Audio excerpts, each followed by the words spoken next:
Hello दोस्तों, नमस्कार। आज मैं सुनाने जा रही हूँ रवि प्रदोष व्रत की कथा।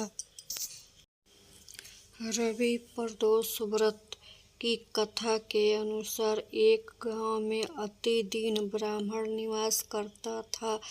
उसकी स्वांगनी स्त्री प्रदोष व्रत किया करती थी। उसे एक ही पुत्र रत्न था।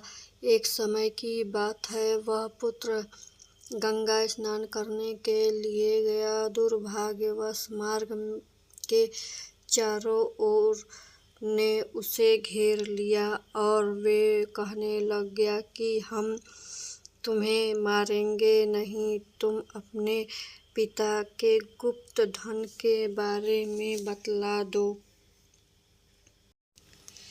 बालक दीन भाव से कहने लग गया कि बंधुओं, हम अत्यंत दुखी दीन हैं, हमारे पास धन कहाँ से है। तब चारों तरफ ने किसी तरह से इस पोटली में क्या बांध है। बालक ने निसंकोच कहा कि मेरी माँ मेरे लिए रोटियां बांधी है। यह सुनकर चारों ओर अपने साथियों से कहा कि साथी, यह बहुत ही दीन दुखी है मनुष्य, अतः हम किसी और को लूटेंगे। इतना कहकर वह चारों ने उस बालक को जाने दिया। बालक वहां से चलते हुए एक नगर में पहुंचा। नगर के पास एक बरगद का पेड़ था।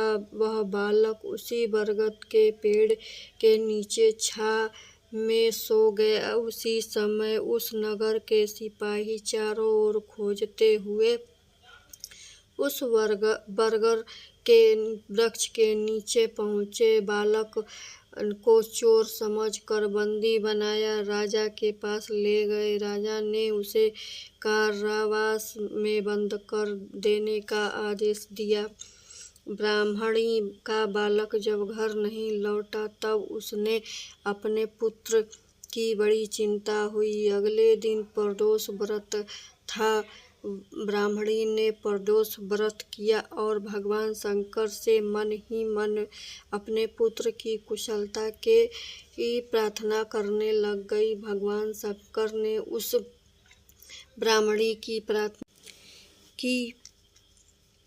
प्रार्थना स्वीकार कर ली। उसी रात भगवान शंकर ने उस राजा को स्वप्न में आदेश दिया कि वह बालक चोर नहीं है, उसे प्रातःकाल छोड़ दें, अन्यथा उसका सारा राज्य वैभव नष्ट हो जाएगा।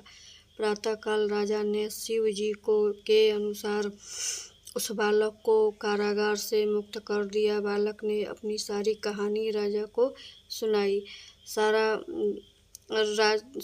कहानी सुनकर राजा ने अपने सिपाहियों को उस बालक के घर भेजा और उसके माता पिता को राज दरबार में बुलाया। उसके माता पिता बहुत ही भयभीत थे। राजा ने उन्हें भयभीत देखकर कहा कि आप भयभीत न हो, आपका बालक निर्दोष है। और राजा ने ब्राह्मणी को 5 गांव दान में दिया। उसी प्रकार वे सुखपूर्वक अपना जीवन व्यतीत कर सके। भगवान शिव की कृपा से ब्राह्मणी परिवार आनंद से रहने लग गया। अतः जो मनुष्य रवि प्रदोष व्रत को करता है वह सुखपूर्वक और निरोग होकर अपना पूर्ण जीवन व्यतीत करता है तथा उसके जीवन में खुशहाली आती है।